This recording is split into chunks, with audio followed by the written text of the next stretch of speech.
Center for Democracy and Human Rights on Tuesday, being the 17th October, staged a protest disapproving the president's choice of chairman for the Economic and Financial Crimes Commission, EFCC. The newly nominated chairman, Mr. Ola Olukoyede, who was appointed by President Bola Ahmed Tinubu on Thursday, October 12, 2023, gets a backlash by the protesters, saying he isn't qualified and condemns his nomination as they insist the EFCC stands for due process and calls on the president to uphold the Constitution as they draw his attention to gross violation of the extant laws, which is the Established Act of 2004 of the Economic and Financial Crimes Commission. The President of the Senate, Federal Republic of Nigeria, Your Excellency, a letter of petition on the recent appointment of Mr. Ola Olukoyede as chairman of the Economic and Financial Crimes Commission, EFCC, contrary to the extant laws of the Establishment Act 2004 of the Commission. We write to draw your attention to the gross violation of the extant laws with the Establishment Act 2004 of the Economic and Financial Crimes Commission by the President of the Federal Republic of Nigeria, His Excellency President Bola Ahmed Tinubu, in appointing Mr. Ola Olukoyede as chairman of the Commission on Thursday, October 12, 2023.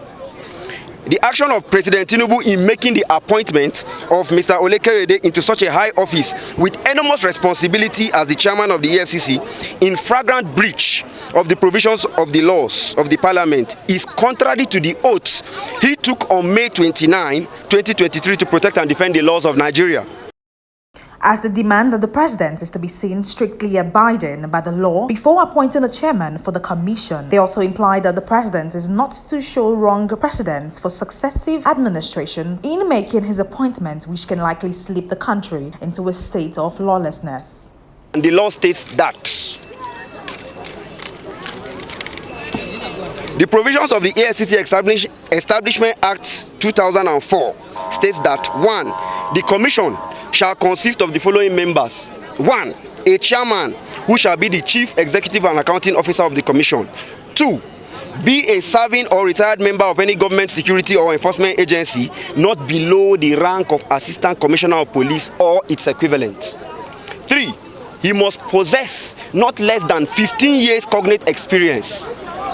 Mr. President, Mr. Senate President, this provision is very clear and unambiguous.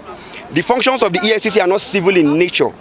Hence, it is a paramilitary organization. That is the rationale behind the inclusion of the police ranking system and its equivalent in other law enforcement agencies as one of the prerequisites for attaining the position of the executive chairman. Secondly, the person sought to be appointed must not only be a member of the law enforcement family, he must have 15 years cognate experience. In other words, the person must have the knowledge, skills, and abilities in the professional law enforcement activity. This section simply means that not all members of the police force, other armed forces, and indeed the EFCC can be the executive chairman of the EFCC. A pilot, a medical personnel, and admin officer who have 15 years paramilitary or police service are ordinarily devoid of the cognate experience of enforcing the laws of EFCC. This much is gleaned from Section 8, subsection 5 of the EFCC Act, which states that all officers involved in the enforcement of the Act shall have the same powers, authorities, privileges, including power to bear arms, as are given by law to members of the Nigerian police. The words here that are underlined simply mean that not all officers or members of the police are involved in the enforcement of the Act. Adebayo Lion Oguri, the Secretary General, Center for Democracy and Human Rights, in his speech, listed various members of the law enforcement agencies and military organizations who are civilians and not eligible to take headship. Evidently, the officers who do not possess a warrant card are not regarded as equivalent to police officers as envisioned by the EFCC Establishment Act.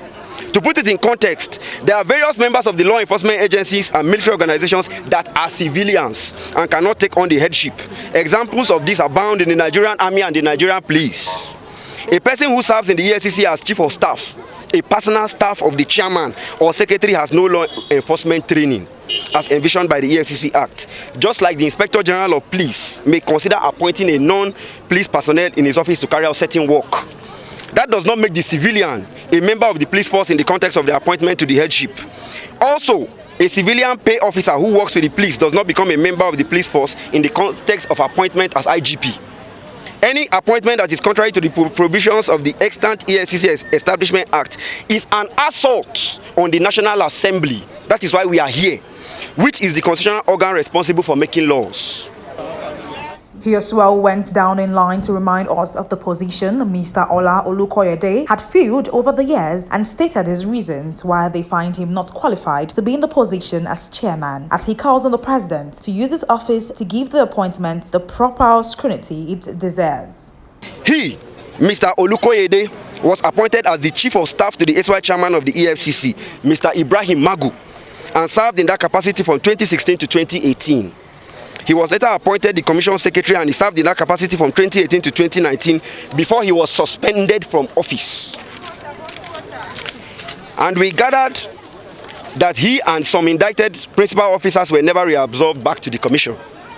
Dramatically and suddenly, Mr. Olukoyede has been appointed as the new executive chairman of the EFCC. And we are also gathered that he was recently invited by the EFCC and that all his offenses against the EFCC have been written off. There were allegations that they laid against him that has been wiped out since he became the head.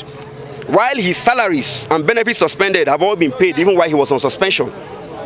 In fact, we are all aware of Olukoyede spending 8 years at the commission between 2016 to 2023, if we are going to be adding the fact that he was the chief of staff to Ibrahim Magu.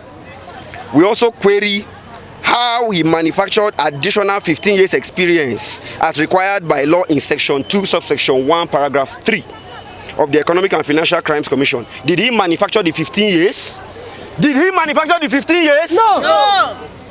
How he got it, we don't know. It is against this backdrop that we write this petition calling on the Senate President to use his good office to give this appointment a proper scrutiny that it deserves and stop the flagrant disregard and breach of the provisions of the extant laws of the EFCC by Mr. President. Reporting from Nigeria's state capital, Soibifa Jakrej, Top Accolade News.